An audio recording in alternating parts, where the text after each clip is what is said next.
Hello student, science की online class में आपका स्वागत है।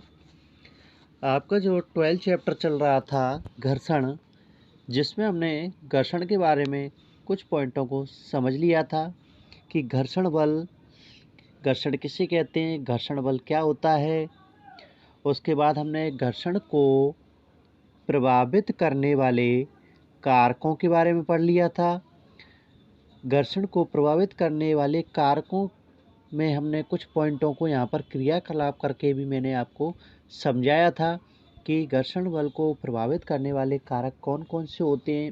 उसके बाद जो आपका नेक्स्ट पॉइंट आता है इसमें, उसको हम देखते हैं कौन सा पॉइंट है इसमें। अब इसमें पॉइंट आता है आपका घर्षण हानिकारक परंतु अनिवार्य, कि घर्षण जो होता है वो हानिकारक भी है और अनिवार्य भी है हमारे लिए। तो उससे संबंधित जितनी भी बातें हैं उनको आज इस क्लास में हम अच्छे से समझते हैं।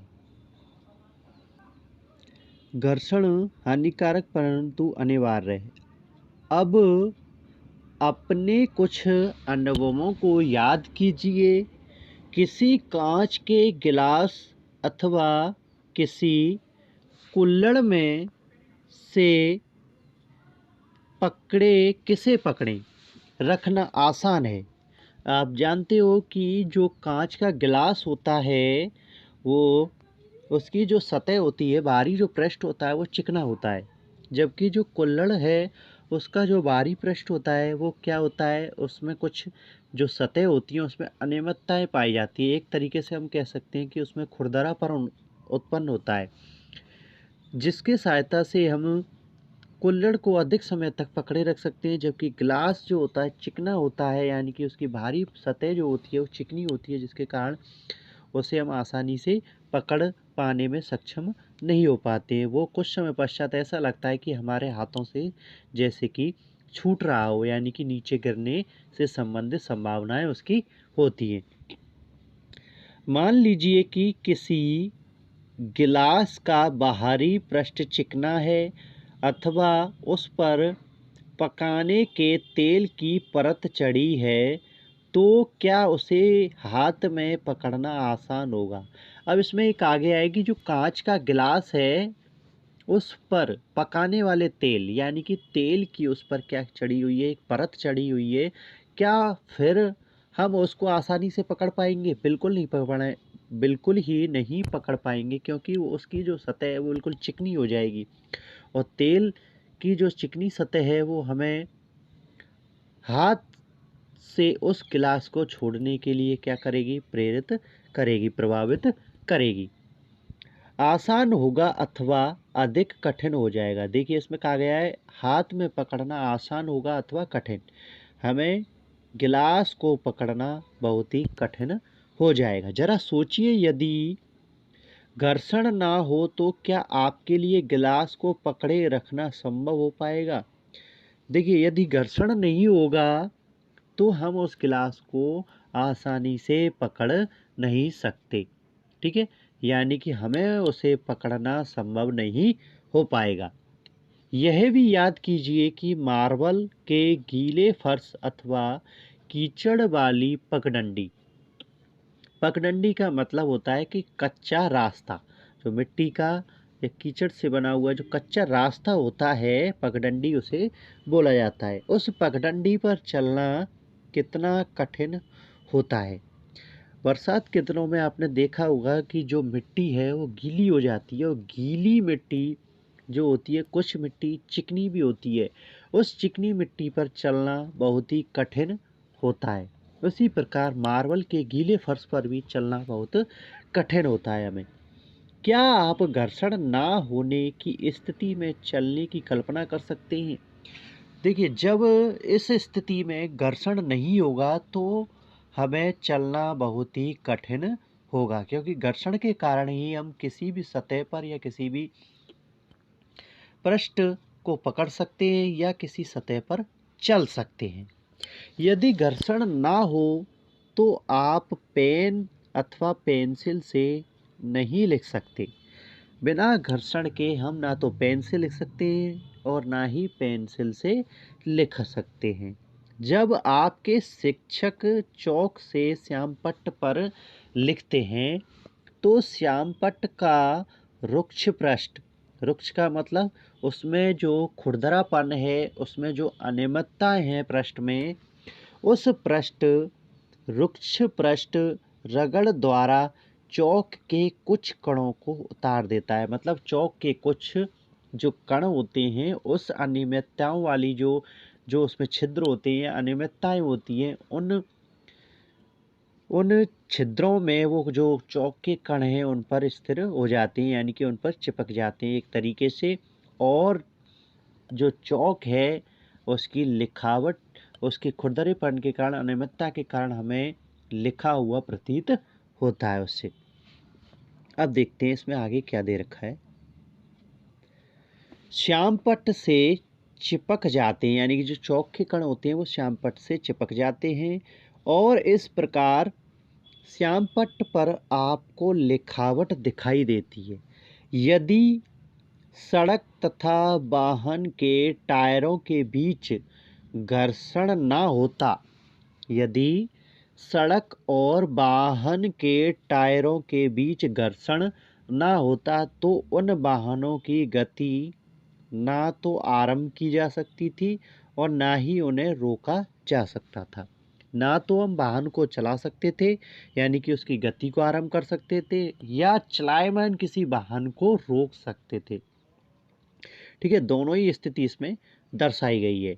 और ना ही उसकी दिशा परिवर्तित की जा सकती, यानी कि हम ये कह सकते हैं कि जो वाहन है, ना तो हम उसको गति प्रदान कर सकते थे, या जो गतिशील वाहन है उसको रोक सकते हैं, और ना ही हम उसकी दिशा को परिवर्तित कर सकते हैं, यानी कि किसी भी वाहन को हम दाएं और बाएं नहीं मोड़ सकते हैं। यदि कोई वस्तु जो है गति आरंभ कर दे तो वह कभी नहीं रुकेगी। ठीक है, यदि घर्षण नहीं होगा तो वह वस्तु कभी रुकेगी ही नहीं। यदि वहाँ घर्षण ना हो, आप दीवार में कील नहीं ठोक पाते अथवा धागे में गांठ नहीं बांध पाते। घर्षण के बिना कोई भवन निर्माण नहीं हो सकता था। ना तो हम कोई कील दीवार में ठोक सकते हैं और ना ही धागे को गांठ लगा सकते हैं किसी भी धागे को। घर्षण के बिना ना ही हम भवन के निर्माण कर सकते हैं। ठीक है, तो इन सारे उदाहरणों की सहायता से हमें ये पता लगता है कि घर्षण जो होता है हानिकारक भी हो सकता है और अनिवार्य भी हो सकता है। ठीक है, अब यहाँ पर कुछ बातें अनिवार्य की बताई गई हैं यहाँ पर। ठीक है, हानिकारक भी है और अनिवार्य भी है। अब देखिए, अनिवार्य जो है उसके बारे में तो हमने काफ़ी सारे उदाहरण पढ़ लिए हैं यहाँ पर अब तक जो बताया गया है।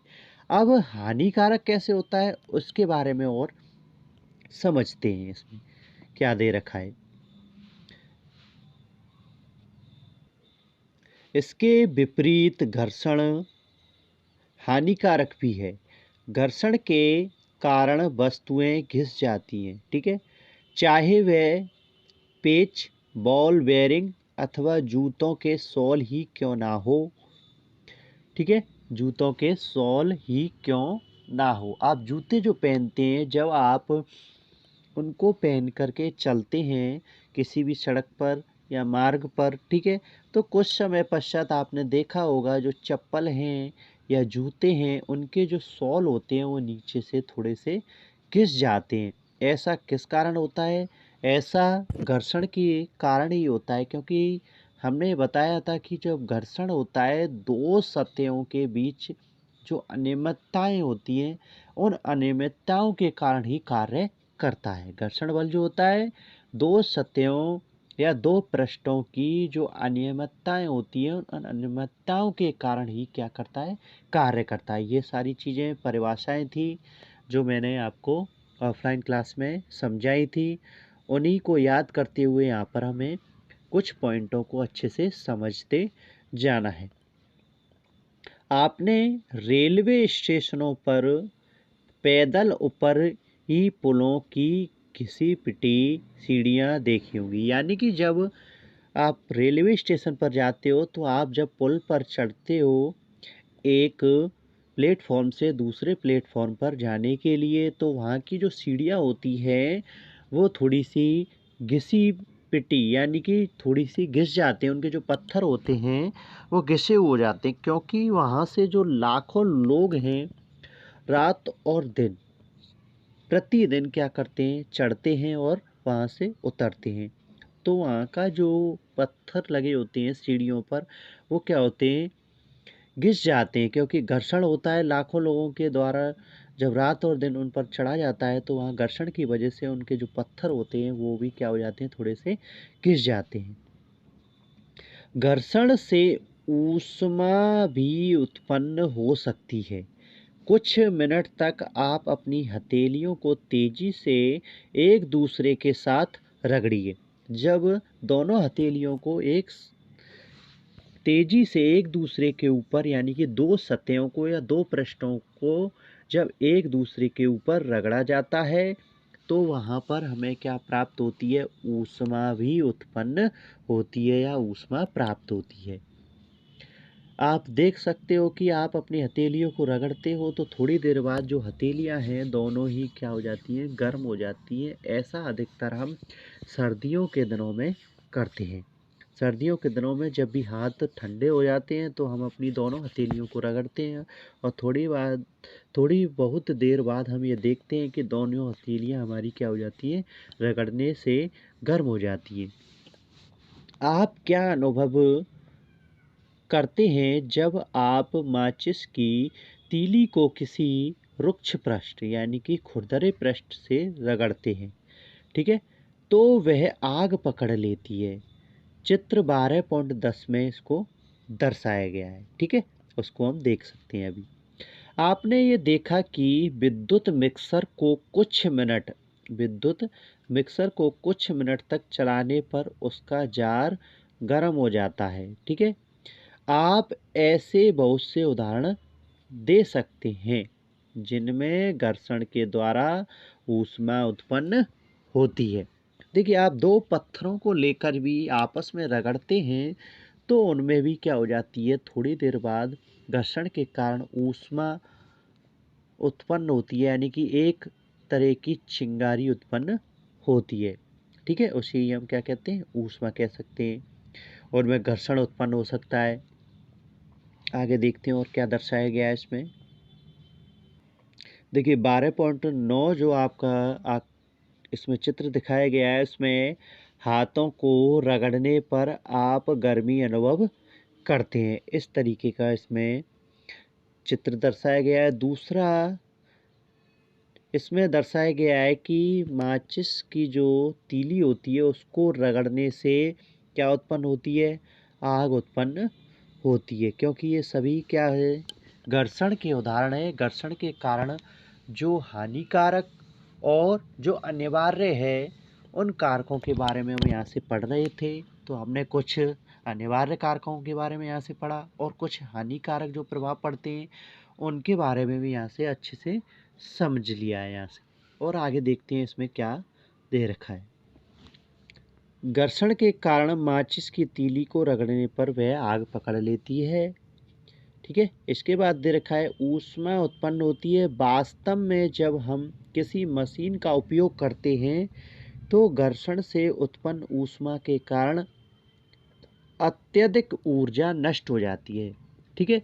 जब मशीन को अत्यधिक समय तक चलाया जाता है या उपयोग किया जाता है तो घर्षण से उत्पन्न ऊष्मा के कारण यानी कि उसकी ऊष्मा जनरेट होती है।